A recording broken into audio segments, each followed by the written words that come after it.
اس حیوان انسان کا وجود زمین سے ہے، مٹی سے پیدا کی، مٹی سے، گارے سے، تین لازب سے، چپچکانے والے گارے سے، وہ جس میں کہ بدبو پیدا ہو جائے، یہ ساری باتیں کہی گئی ہیں۔ اور سائنس بھی کہتی ہے مٹی سے پیدا ہوئے، کیسے پیدا ہوئے اس میں اختلاف ہے، لیکن یہ کہ ہے مٹی ہماری اوریجن، قرآن بھی کہتا ہے اور سائنس بھی کہتی ہے۔ اور ہمارے وجود کو جب وہ تھک جائے، مزمحل ہو جائے، اس کی انرجی کم ہو جائے، تو اس کے لیے جو غذا ہے، جو تقویت ہے، وہ بھی ساری زمین سے آ رہی ہے۔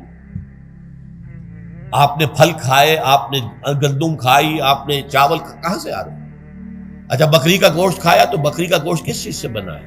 اس نے گھاس کھائی ہے، اس نے پتے کھائے ہیں، وہیں سے تو بنا ہے نا۔ الٹیمیٹ سورس آپ کے وجود حیوانی کے لیے جو آ رہی ہے وہ زمین ہے۔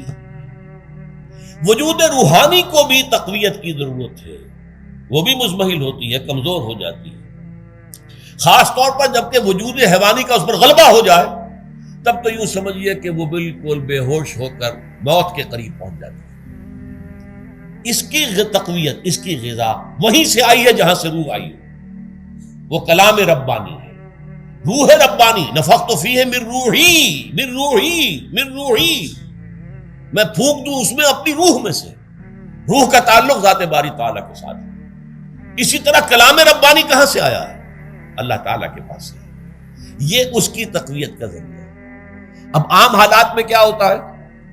ہمارا یہ وجود حیوانی چھایا ہوا ہے ہمارے وجود کے اوپر، بیچاری روح جو ہے دبی رہتی ہے، پسی رہتی ہے۔ اگر خدا نے خواستہ ہم گناہ گار بھی ہیں، گناہ پر گناہ کا ارتکاب کر رہے ہیں، تو وہ روح جو ہے وہ قلب کے آئینے شیشے کے اندر ہے۔ فیہا مصباح، المصباح فی زجاجہ، الزجاجہ تو کانہا کوکب دری۔ قلب جو ہے ایک شیشے کے مانند ہے جس کے اندر روح کا چراغ جل رہا ہے۔ اب اگر یہ اوپر جو شیشہ ہے اس پر دھواں آ گیا، لالٹین کی چمنی پر دھواں آ گیا، تو اب روشنی باہر تو نہیں آئے گی۔ اگر انسان گناہ کرتا ہے تو قلب پر رین، زنگ آ جاتا ہے، یا حضور نے فرمایا ایک داغ لگ جاتا ہے، اور گناہ کرتا ہے اور داغ لگتا ہے، اور گناہ کرتا ہے اور داغ، یہاں تک کہ بالآخر پورا قلب سیاہ ہو جاتا ہے۔ اب وہ روح اندر بند ہو گئی، وہ دفن ہو گئی۔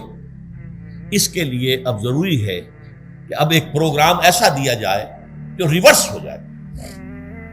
دن میں روزہ رکھواؤ تاکہ وہ جو اینیمل انسٹنکٹس ہے وہ دبے، تو جب یہ وزن جو ہے اس کے اوپر کم ہوگا تو کچھ سائی آف ریلیف اسے ملے گا۔ جیسے بے ہوش آدمی پڑا ہے، اسے کوئی ہلکا سا ہوش آ رہا ہے، آپ نے پانی کے کچھ چھینٹے لیے، اس کے بعد آپ نے رات کو کھڑے ہو کر قرآن کے انوار کو اتارا، بارش برس رہی ہے روح انسانی کے اوپر، قلب روحانی، قلب انسانی کے اوپر، جس میں کہ وہ روح جو ہے وہ دفن، وہ زندہ ہوگی اثر نو، ہوش میں آئے گی۔ اور ہوش میں آئے گی تو دو کام ہوں گے، ایک تو اسے قرآن کی عظمت کا احساس ہوگا، یہ قرآن میری حیات تازہ کا ذریعہ بنا ہے، میں دب گئی تھی، میں پس گئی تھی، میں بے ہوش تھی، میں نیم مردہ تھی، اس قرآن کی بارش نے، یہ ترشح جو ہوا ہے مجھ پر، اس نے مجھے حیات تازہ عطا فرمائی۔ یہ جو قدر کا احساس ہوگا قرآن کا، لعلکم تشکرون، تاکہ تم قرآن کی عظمت سے واقف ہو۔ ایک انسان بھوک کی وجہ سے اس کا شوگر لیول اتنا گر گیا کہ بے ہوش پڑا ہوا، اب ظاہر بات ہے کہ آپ اسے کچھ پانی کے چھینٹے دیں گے تو کچھ ہوش میں آئے گا، پھر غذا دیں گے تو اب وہ پوری توانائی پر آئے گا، تو معلوم ہوگا اسے اس غذا کی کیا قدر و قیمت ہے۔ اگر آپ کو بھوک ہی نہیں لگتی تو غذا بے معنی شے ہے، پیاس ہی نہ لگے تو آپ کو کیا معلوم کہ اس پانی کے اندر کتنی بڑی عظمت ہے، یہ میرے لیے کتنا بڑا انعام و احسان ہے اللہ کا۔ وہ تو پیاس پر، جان پر بنی ہوئی ہو، اور پیاس اس وقت آپ کو ایک گھونٹ پانی کوئی دے دے تو آپ کو معلوم ہوگا دنیا و مافیا سے بڑھ کر ہے یہ ایک گھونٹ پانی جو مجھے ملا۔ اسی طرح جب روح دبی ہوئی تھی حیوانی وجود کے بوجھ تلے، جبکہ وہ نیم خابیدہ یا نیم بے ہوش یا بالکل بے ہوش تھی، وہ دن میں تو روزہ رکھ کر اس پر سے حیوانی وجود کا وزن کم کیا گیا، اسے ایک ریلیف ملی۔ رات کو قرآن مجید کے انوار و برکات اس میں جذب کیے گئے تو اس کو پوری توانائی حاصل ہوئی۔ اس پوری توانائی کا پہلا نتیجہ تشکر، قرآن کا شکر۔ الحمدللہ الذی انزل علی عبدہ عبدہ الکتاب ولم یجعل لہ عوجا، پھر وہ قلب کی گہرائیوں سے نکلے گا۔ سارا شکر اس اللہ کے لیے جس نے اپنے بندے پر صلی اللہ علیہ وسلم کتاب نازل کی اور اس میں کوئی کجی نہیں رکھی، کسی طرح کی ایچ پیچ نہیں۔ یا تبارک الذی نزل الفرقان علی عبدہ لیکون للعالمین نصیرا، بڑی بابرکت ہے وہ ذات جس نے اپنے بندے پر فرقان نازل فرمایا تاکہ وہ تمام جہان والوں کے لیے نذیر اور خبردار کرنے والا بن جائے۔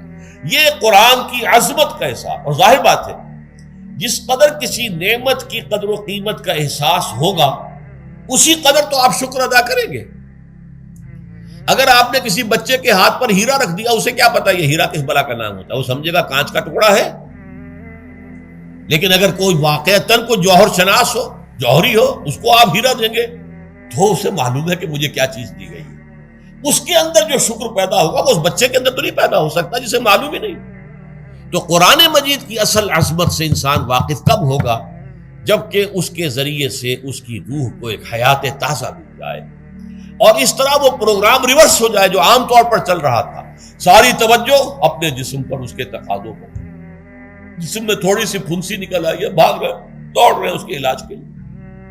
کوئی اور مرض لاحق ہو گیا، بھاگ رہے ہیں دوڑ رہے ہیں اس کے علاج کے لیے، بڑی بڑی فیسیں بھی دے رہے ہیں۔ ساری جسم کی پرواہ ہے، روزانہ نہا رہے ہیں اور اچھے سے اچھا صابن لا کر نہا رہے ہیں، وہ جسم کی پرواہ ہے نا، اس کی دیکھ بھال ہے، روح کی طرف توجہ ہی نہیں۔ یہ ہے وہ بات جو کہی گئی ہے سورہ حشر میں، اور جسے علامہ اقبال نے پھر اپنے فلسفہ خودی کی اساس اور سورس قرار دیا۔ وَلَا تَكُونُوا كَالَّذِينَ نَسُوا اللَّهَ فَأَنسَاهُمْ أَنفُسَهُمْ أُولَٰئِكَ هُمُ الْفَاسِقُونَ۔ دیکھو اے مسلمانوں، ان لوگوں کے مانند نہ ہو جانا جنہوں نے اللہ کو بھلا دیا تو اللہ نے انہیں اپنے آپ سے غافل کر دیا، اور یہی لوگ فاسق و فاجر ہیں۔ یہ سوال پیدا ہوتا ہے کہ انسان اپنے آپ سے کہاں غافل ہوتا ہے؟ کیا اپنے وجود حیوانی سے غافل ہوتا ہے؟ کیا بھوک لگتی ہے تو وہ ادھر ادھر منہ نہیں مارتا، غذا کو حاصل کرنے کے لیے کوشش نہیں کرتا؟ پیاس لگتی ہے تو کیا پانی یا کوئی اور مشروب تلاش نہیں کرتا؟ کوئی بیماری لاحق ہوتی ہے تو کیا اس کے علاج کی طرف توجہ نہیں کرتا؟ اسے آرام کی حاجت ہوتی ہے تو آرام نہیں لیتا؟ اپنے اس وجود سے تو غافل نہیں۔ کون سے وجود سے غافل ہوا ہے؟ وہ روحانی وجود سے غافل ہے۔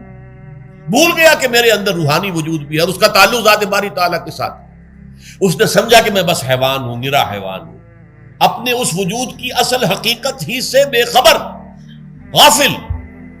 چنانچہ آج کے دور کا سب سے بڑا المیہ کیا ہے؟ ڈارون کے نظریے کے جو اثرات پیدا ہوئے ہماری معاشرت پر، ہماری سوچ پر، ہمارے فکر پر، ہمارے فلسفے پر، ہماری سوشولوجی پر، وہ کیا ہے کہ ہم بھی نرے حیوان ہیں۔ اللہ اللہ خیر کرے۔ یہ سب سے بڑی محرومی ہے اس دور کی کہ انسان اپنے اصل شرف سے خود ہی مستعفی ہو گیا۔ ہمارا کوئی وجود ہے ہی نہیں، روحانی وغیرہ، روح کسے کہتے ہیں ہم نہیں جانتے، بس یہ جسم ہے۔ ہم اللہ کو نہیں جانتے کون ہے کون نہیں ہے، ہوگا ہم تو اس کائنات کو جانتے ہیں۔ ہم روح سے واقف نہیں، ہم تو اپنے جسم کو واقف۔ آخرت سے ہمیں کچھ پتہ نہیں، شاید ہو شاید نہ ہو، کچھ پتہ نہیں، لیکن یہ زندگی تو ہے، اسے ہم جانتے ہیں۔ یہ ہے آج کے انسان کا سب سے بڑا المیہ، اور یہ ہے ماس سکیل کے اوپر ارتداد، ذہنی طور پر مرتد ہو چکے ہیں انسانوں کی عظیم اکثریت مرتد ہو چکی ہے۔ یہ ہے در حقیقت کہ روزہ جو ہے اس پروگرام کو آ کر ریورس کرتا ہے۔ دن میں کھانے پینے، جنسی تقاضے پر پابندی، وہ وجود حیوانی کا وزن کچھ کم، روح جو دبی ہوئی تھی یا سسک رہی تھی یا بے ہوش تھی یا نیند مردہ تھی، اسے کچھ ریلیف ملا۔ اب اس کے اوپر قرآن مجید کے تیرے ضمیر پہ جب تک نہ ہو نزول کتاب، گرہ کشاہ نہ رازی نہ صاحب کشاف، ہمارے دلوں کے اوپر بارش ہو رہی ہو انوار قرآنی کی۔